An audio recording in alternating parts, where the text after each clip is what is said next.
chapter 2, text 14. Contents of the Gita summarized. Matra sparsastu kaunteya Sitoshna sukhadukada Agamapaino nistyas Stam titikshva bharata. Translation.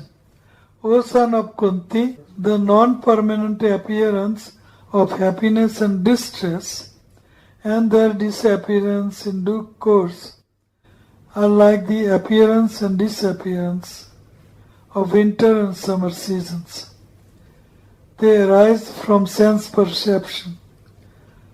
O seer of Bharat, and one must learn to tolerate them without being disturbed. Purport by Srila Prabhupada.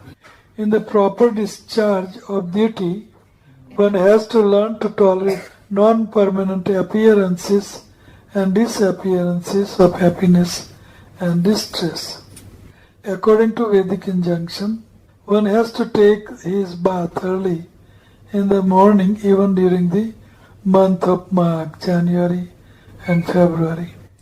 It is very cold at that time. But in spite of that, a man who abides by the religious principles does not hesitate to take his bath. Similarly, a woman does not hesitate to cook in the kitchen in the month of May and June, the hottest part of the summer season. One has to execute his duty in spite of climatic inconveniences. Similarly, to fight is the religious principle of Kshatriya, and although one has to fight with some friends or relatives, one should not deviate from his prescribed duty. One has to follow the prescribed rules and regulations of religious principles in order to rise up to the platform of knowledge. Because by knowledge and devotion only can one liberate himself from the clutches of Maya, illusion. The two different names of address given to Arjuna are also significant.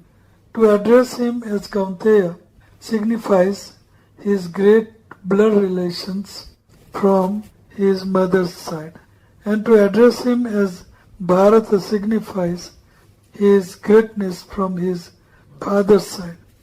From both sides, he is supposed to have a great heritage. A great heritage brings responsibility in the matter of proper discharge of duties.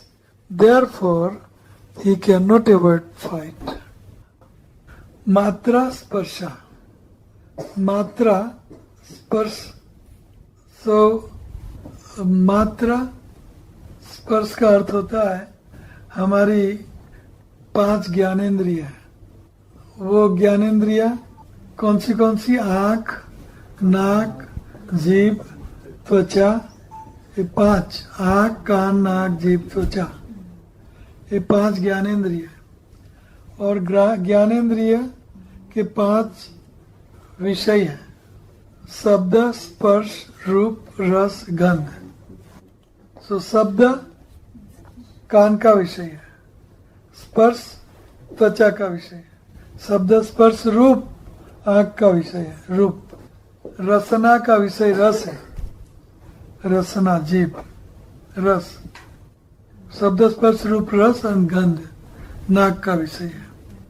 तो जब इन विषयों का इन इंद्रियों से corresponding इंद्रियों से जब स्पर्श होता है तो उसमें से सुख और दुख पैदा होता है। जैसे गर्मी और ठंडी, तो जब गर्मी हमारी त्वचा को स्पर्श करती है, बहुत गर्मी हो, जैसे 50-60 डिग्री 70 डिग्री टेम्परेचर, तो हमारी चमड़ी जलने लगती है, तो दुख पैदा होता है।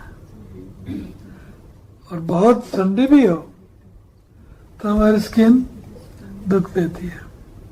उसी तरह आँख, कुछ भगवान भक्त के बारे में जब आँख देखती है तो उससे दिव्यानंद मिलता है, लेकिन कुछ गंदी चीजें आँख देखती है तो उससे हमें दुख होता है। कोई मृतदेह है, कोई मृतदेह जला रहे हैं, या स्टूल यूरिन है स्टिंकी, तो आँख का विषय है रूप। तो अच्छा रूप आनंद देता है, गंदा रूप दुख देता है। आँख, कान में भी अच्छा कीर्तन भजन मधुर स्वरे तो सुख होता है, और गंदा म्यूजिक दुख देता है। शब्द, स्पर्श, रूप, रस, कड़वा बहुत, जहर जब जीभ पर रसना पर आता है दुख देता है, और अमृत आता है तो सुख देता है। मात्रा स्पर्शा इंद्रियों के विषय के साथ जब स्पर्श होता है तो उसमें से सुख और दुख पैदा होता है। तो हे अर्जुन, इन आने जाने वाले स्वभाव वाले सुख दुख को सहन करो। ताम तितिक्षु, ताम उनको, तितिक्षु सहन करो। ताम तितिक्षु भारत मात्रा स्पर्शास्तु कौन्तेय शीत उष्ण सुख दुख दाह। आगमा पाइनो नित्य, आने वाला जाने वाला स्वभाव वाला है। सुख दुख आना और जाना सुख दुख का स्वभाव है। थोड़ी देर सुख रहेगा और बाद में लंबा दुख। जैसे टेस्ट, तो हम सिगरेट पीते हैं, सिगार पीते हैं, लिकर, हार्ड लिकर पीते हैं, तो हमें कुछ क्षणिक भौतिक आनंद मिलता है, क्षणिक भौतिक आनंद, लेकिन लंबा दुख। तंबाकू, गुटखा, लिकर, तो खाते वक्त कुछ न कुछ भौतिक सुख मिलता है, लेकिन बाद में हमें कैंसर और पथरी, मंद, जठराग्नि, दुख, लंबा दुख देता है। तो भौतिक सुख हमें क्षणिक भौतिक सुख देता है, और आध्यात्मिक सुख सनातन है, लंबे काल तक, अनलिमिटेड काल तक वो सुख जारी रहेगा। तो ये कहते हैं भगवान यहाँ मात्रा स्पर्शास्तु कौन्तेय शीतोष्ण सुख दुख दाह। आगमा पाइनो नित्यम, ये आने जाने वाला स्वभाव वाला, क्योंकि भौतिक है इसलिए ये सनातन काल तक रहता नहीं। भौतिक सुख क्षणिक सुख है। तो अर्जुन को भगवान शिक्षा देते हैं कि तू इन सुख दुख से परे हो जा, सहन कर और उनसे परे ऊपर उठ और युद्ध कर। माम अनुस्मर युद्धश्च, माम अनुस्मर युद्धश्च, मेरा अनुस्मरण कर और युद्ध कर, क्योंकि ये आना जाना उनका रहेगा। जैसे मात्रा स्पर्श विषयों का इंद्रियों के साथ स्पर्श होता है तो उनसे सुख दुख उत्पन्न होगा ही होगा। तो ये आने वाला जाने वाला, जैसे सुख आता है वैसे दुख आता है, वैसे दुख आता है वैसे सुख आता है। कुछ परमानेंट नहीं है यहाँ, कोई सुख परमानेंट नहीं है, कोई दुख परमानेंट नहीं है। हमारे कर्मों के मुताबिक हमें सुख दुख मिलता है। तो अनादि कर्म फले परिभवर नवे जले, तारी बार ना कोई न उपाय। अनादि काल से जो मैं कर्म करता हूँ उससे मैं भव अर्णव भव सागर में मैं पड़ा हूँ। भव सागर का अर्थ है जन्म, मृत्यु, बुढ़ापा और रोग और उनका रिपीटेशन। ये शरीर में जन्म, मृत्यु, बुढ़ापा, रोग, ये शरीर मृत्यु, दूसरे शरीर उसमें जन्म, मृत्यु, बुढ़ापा, रोग, तीसरा शरीर फिर से जन्म, मृत्यु, बुढ़ापा, रोग। तो ये श्रृंखला जारी रहती, इट कीप्स गोइंग। तो भगवान कहते हैं कि ये मिटने वाला नहीं है, इसलिए तू सहन कर। अनलेस मिट सकता है जब आप टोटली आध्यात्मिक स्तर पर रहो, भगवान श्री कृष्ण की शुद्ध भक्ति के स्तर पर हमेशा हम स्थित रहे, तब ये सुख दुख भाग जाता है। Indifferent to this material world, indifferent to this body. हम आत्मा है और आत्मा को इन भौतिक शरीर से कोई मतलब नहीं, भौतिक जगत से कोई मतलब नहीं, क्योंकि हम आत्मा है। हम आध्यात्मिक जगत को बिलोंग करते हैं, आध्यात्मिक जगत, क्योंकि हम आत्मा है। हमारा स्वभाव है आध्यात्मिक, हमारा देश धाम घर है आध्यात्मिक। आत्मा का सब कुछ आध्यात्मिक है और आत्मा को हम भौतिक दे रहे हैं, इसलिए दुख। जैसे मछली पानी में, सुख पानी से बाहर निकालो, सुंदर इन अपार्टमेंट जैसा पेंट हाउस, सुंदर डांसिंग फाउंटेन बाहर और दुबई मॉल और सब कुछ मछली को पानी से बाहर निकाल के मछली को सब कुछ अच्छा, पेंट हाउस, खान पान, मछली को आनंद ही रहेगा, रहेगा क्यों नहीं रहेगा? इतना सुंदर फाउंटेन, इतना सुंदर मॉल, दुबई मॉल, इतना सुंदर अपार्टमेंट, सुंदर रोल्स रॉय गाड़ी, बेंटली गाड़ी, मछली को आनंद नहीं रहेगा, क्यों नहीं रहेगा? फिश आउट ऑफ वाटर, मछली का स्वाभाविक जीवन पानी है और वो हमने छीन लिया। उसी तरह आत्मा का स्वाभाविक जीवन आध्यात्मिक है, आत्मा आध्यात्मिक, शरीर भौतिक, शरीर के संबंध में हम जीते हैं, वो भौतिक जीवन है, भौतिक जीवन। तो हम आत्मा को भौतिक जीवन दे रहे, कैसे आनंद आएगा? नहीं आ सकता, कुछ भी कर लो नहीं आ सकता, क्योंकि स्वाभाविक नहीं है। It is fish out of water, our fish, अपनी मछली पानी से बाहर आ गई तो उनको आनंद कैसे आएगा? तो आत्मा का स्वाभाविक जीवन है आध्यात्मिक जीवन। तो हमें आध्यात्मिक जीवन जीना चाहिए, क्यों? कि हम आत्मा है, हम आत्मा है, हम शरीर नहीं है। और आत्मा का स्वाभाविक जीवन है आध्यात्मिक जीवन। आध्यात्मिक जीवन की परिभाषा है भगवान श्री कृष्ण के संबंध में जो जिए, उनकी भक्ति में जिए, भक्तों की संगति में हम जो जीवन जिए। ये घंटा हम निकाल 2 घंटा, ये हमारा आध्यात्मिक जीवन है और ये हमारा स्वाभाविक जीवन है। और ये जीवन से ही हमें सुख, शांति, समृद्धि मिल सकती है।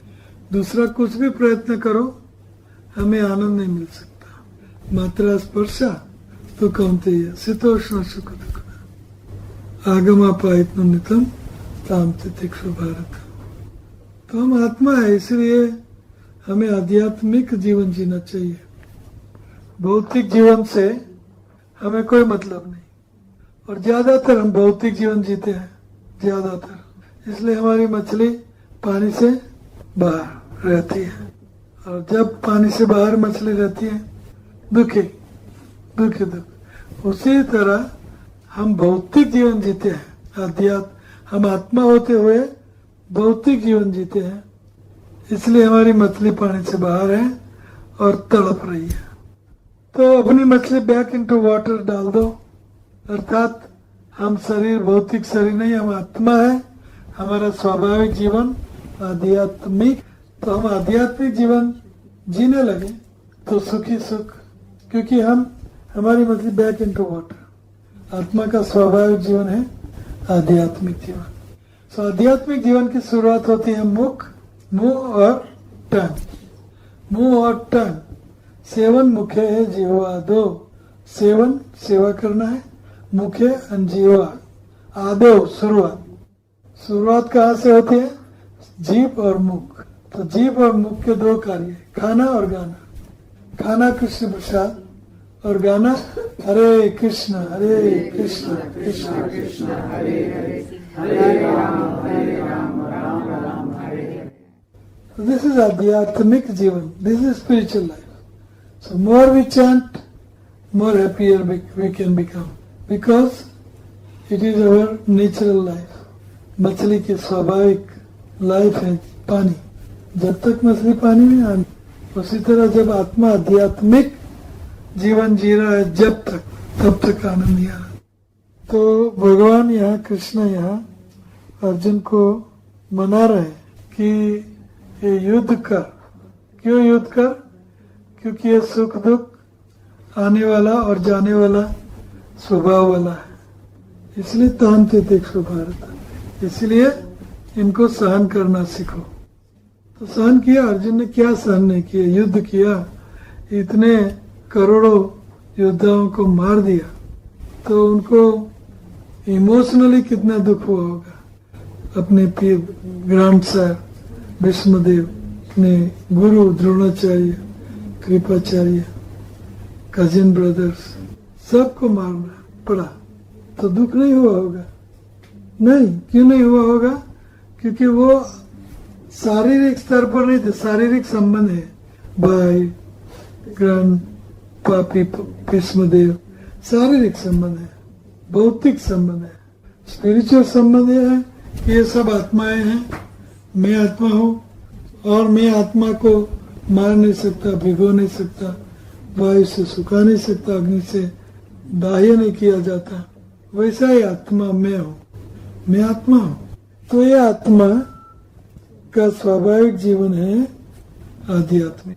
आध्यात्मिक जीवन की परिभाषा है जो भी हम श्री कृष्ण के संबंध में जिए, उनका नाम है आध्यात्मिक जीवन।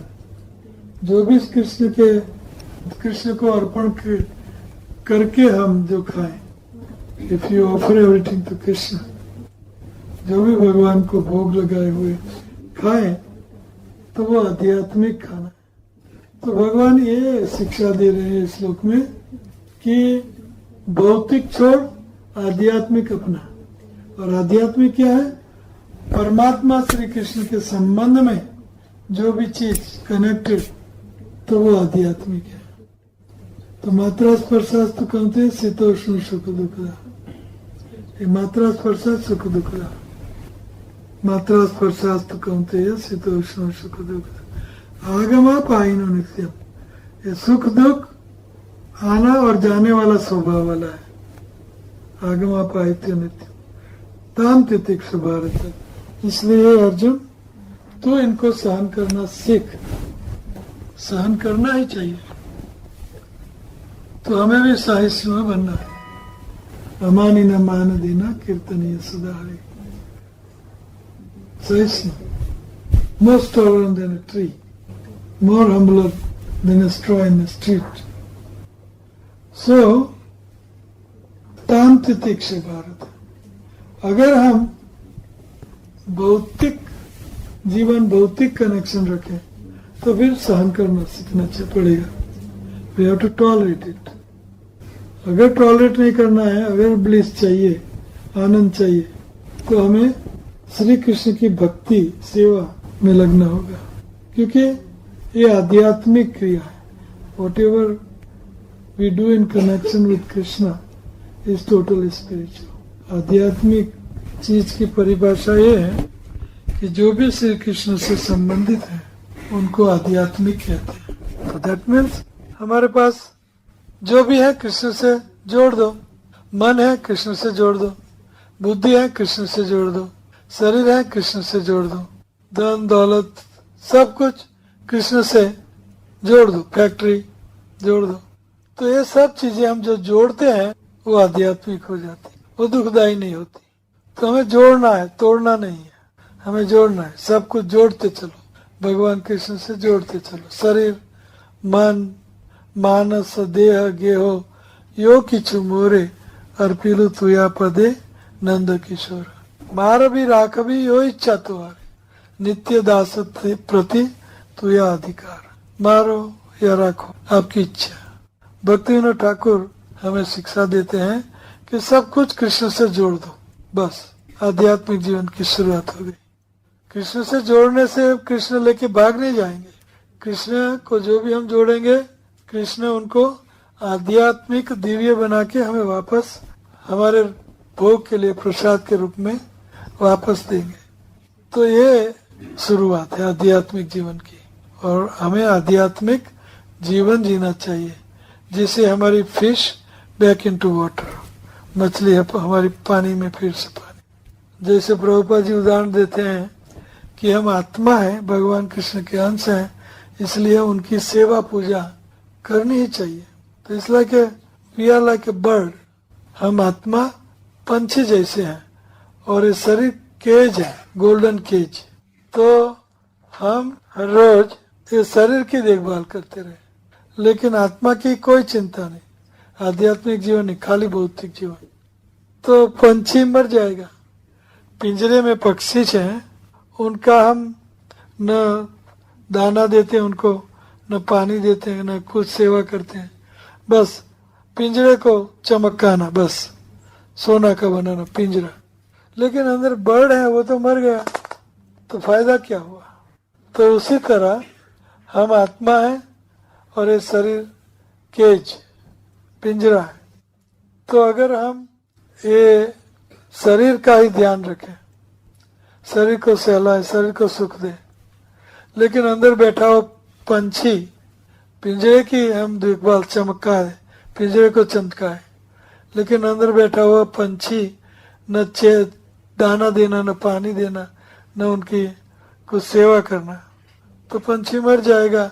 तो पिंजरे की वैल्यू क्या रहेगी। अगर पंछी मर गया तो पिंजरे की क्या वैल्यू है। आत्मा चला गया तो शरीर की क्या वैल्यू, जीरो।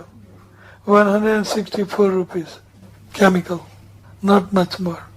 तो आत्मा की वैल्यू है, शरीर की वैल्यू नहीं है। आत्मा हमें संभालना है, आत्मा को हमें आध्यात्मिक जीवन देना चाहिए। और आध्यात्मिक जीवन की शुरुआत मुंह से और जीभ से होती है। मुंह से क्या, खाना और गाना। गाना क्या, हरे कृष्ण कृष्ण कृष्ण हरे हरे, हरे राम राम राम हरे हरे। 16 माला दे, तो ये कम से कम है, इनको आध्यात्मिक जीवन कहते हैं। और खाना कृष्ण प्रसाद, हर रोज भोग लगना चाहिए। हर रोज जो भी किचन में से बाहर आए, हमें कृष्ण भगवान को पहले भोग लगाना चाहिए, बाद में खाना चाहिए। बस ये 2 चीजें करें, हमारा कल्याण हो गया। 16 माला और भगवान को भोग। क्योंकि 7 मुखे जीवा 2, शुरुआत करनी है जीभ और मुख से, और जीभ और मुख के 2 कार्य है, खाना और गाना।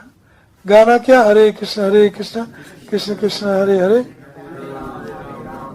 और खाना क्या, कृष्ण प्रसाद। बस इतना ही करना है। तो अपनी मछली बैक इनटू वाटर, मछली फिर से पानी में, और हमारा पिंजरे में जो पंछी है फ्रेश हो जाएगा, जीवित, आनंदित। लेकिन हमें 2 चीजें करनी पड़ेगी। कौन सी, भोग और भजन। Very good. So any question, anybody has any question at all? कोई सवाल? यस। हम लोग सुनते हैं आत्मा में रहना चाहिए, आध्यात्मिक जीवन में रहना चाहिए, जीवन में रहना चाहिए, चिंतन रहना चाहिए कि मैं प्योर सोल हूँ, शुद्ध आत्मा हूँ, आत्मा हूँ। लेकिन जो पहले जो उलझनों में उलझे हुए हैं वो वापस खींच लेती है। सत्संग में बैठे तो हर चीज में बैठे, चलो आत्मा में बैठे, बाहर निकलती वही माया एकदम से यूं खड़ी हुई है बाहर गेट पे, वापस पकड़ने की कोशिश करती है पूरी। यस। उससे कैसे, हर समय कैसे बचे? एंडिंग के बाद नहीं, हमारी वर्तमान परिस्थिति क्या है उनके मुताबिक हमें करना होगा ना। वर्तमान परिस्थिति आपकी है नौकरी धंधा, तो जब हम वो करते हैं तो ये तो चिंता बाहर जाके शुरू हो जाएगी। लेकिन 2 घंटा तो ऐसा हो कि वो माया चिंता ना हो। विरक्ति 2 घंटा तो ले सकते हैं। तो ऐसे 2 घंटा विरक्ति। Just put curtain in front of you. अभी कुछ नहीं, अभी माला। जब आप ऊपर स्तर पर आ जाओ, आध्यात्मिक जीवन में बढ़ जाओ और ये सब कुछ छूटे, रिटायर, बच्चों को सारा देखिए रिटायर हो गए, तो हमारा 100% चित्त लग जाएगा। लेकिन अभी तो ये करना होगा। 2 घंटा संन्यास हर रोज, विरक्ति। अभ्यास न तो कौन्तेय वैराग्य न च उच्यते। वैराग्य और अभ्यास, तो 2 घंटा वैराग्य दे लो अभ्यास करके, तभी हो सकता है। और आगे जाते हुए टोटल संन्यास।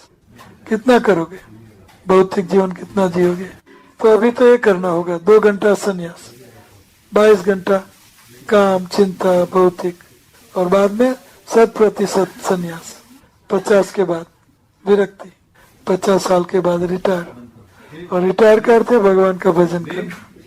और कोई सवाल? Any other question? Okay, no सवाल। तो हम कार्तिक करते हैं। वेरी गुड, शुरुआत। Okay, importance of Kartik month. तो कार्तिक महीना, इनको दामोदर महीना कहते हैं। और इन दामोदर महीने में भगवान श्री कृष्ण ने कई उत्तम लीलाएं की। सब उत्तम लीलाएं भगवान ने इस महीने में की। शारदीय रास इन कार्तिक महीना में भगवान ने किया, जो भगवान की सर्वोत्तम लीला कहलाती है, रास डांस। उखल लीला भगवान ने इन महीने में की। उखल लीला नलकुवर मणिग्रीवा, जो कुबेर के पुत्र हैं, तो उन्होंने कुछ शरारत की। लंबी कथा है कि वो अप्सराओं के साथ एक तालाब में नंगी अप्सराओं के साथ स्नान करते हुए खेल रहे थे, आनंद प्रमोद कर रहे थे। तो उतने में नारद मुनि वहां से प्रसार होते हैं। तो नारद मुनि की का मान अथवा अमान्य रिस्पेक्ट उन लड़कियों ने रखा, अप्सराओं ने। उन्होंने वस्त्र धारण कर लिए। लेकिन ये 2 पुत्र पैसों के मद में पानी में खेल रहे। तो नारद मुनि को उनका गुस्सा आया कि ये लड़की लोग समझ गई। तो उन नलकुबेर और मणिग्रीवा को नारद मुनि ने श्राप दिया। क्या श्राप दिया? आप नंगा रहना चाहते हो तो नंगा पेड़ होता है, तो आप पेड़ बन जाओ। तो नलकुबेर और मणिग्रीवा दोनों बहुत डिस्टर्ब हो गए और रोते हुए प्रार्थना करने लगे नारद मुनि को कि हमारी बहुत बड़ी गलती हो गई है, हमें माफ कीजिए, हमें कुछ इस श्राप से हमारा उद्धार कीजिए। तो नारद मुनि को कुछ तरस आई। तो नारद मुनि कहते हैं ठीक है, तो आपका उद्धार भगवान श्री कृष्ण करेंगे, इसलिए आप नंद महाराज के कोर्ट यार्ड में आप नलकुवर मणिग्रीवा, तो यमला अर्जुन नामक आप वृक्ष बन जाओ, तो भगवान से आपका उद्धार होगा। तो बहुत बड़ा आशीर्वाद मिल गया। बाद में उनका उद्धार करते हैं भगवान उखल से। तो उखल लीला भी ये महीने में हुई। शारदीय रास ये महीना में हुआ। भगवान ने गोवर्धन भी इस महीने में उठाया। गोवर्धन लीला इस महीने में हुई। दान लीला, कई लीला, सुंदर सुंदर टॉपमोस्ट लीला भगवान ने इन महीने में की। इसलिए इन महीने का नाम है दामोदर महीना, जिसमें भगवान दामोदर उच्च प्रकार की लीलाएं करते हैं। इसलिए इन महीने में जो भी हम करें कई गुना उनका फल मिलता है, और जो पाप करे कई गुना उनका भी हम फल मिलता है। इसलिए इन महीने में हम दीपदान करते हैं भगवान दामोदर को, राधा दामोदर को, ताकि हमें उनकी भक्ति मिले। भक्ति प्राच्य, हमें भक्ति दो, दामोदर भगवान को हम प्रार्थना करते हैं।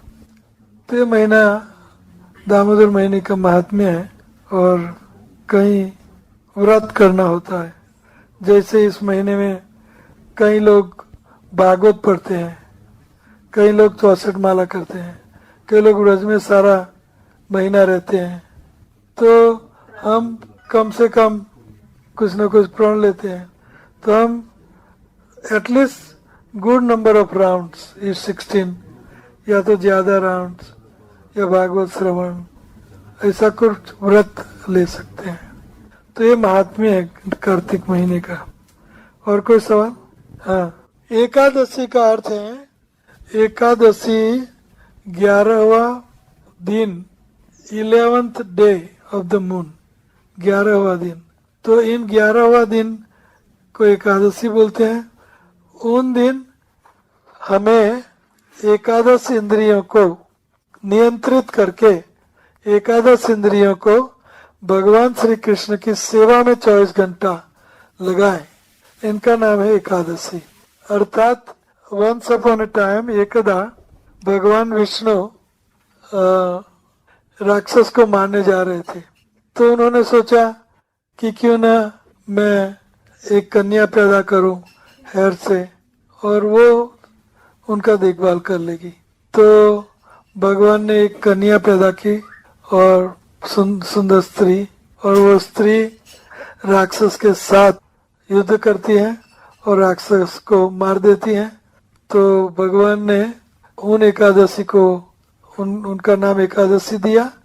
और उन दिन 11वें दिन विष्णु भगवान ने उनको प्रॉमिस किया कि मेरे सब भक्त आपका व्रत रखेंगे और आपको आनंद देने के लिए व्रत रखेंगे, और इससे उन भक्तों को कई गुना फल मिलेगा व्रत का। तो ये है एकादशी। एकादश इंद्रियों को हमारे बस में करके भगवान की सेवा में उन दिन 24 घंटा लगाना, इनका नाम है एकादशी। एकादशी किसे कहते हैं? किसे? मैंने क्या कहा? एकादशी के दिन इंद्रियों को वेरी गुड करके भगवान की सेवा में 24 घंटा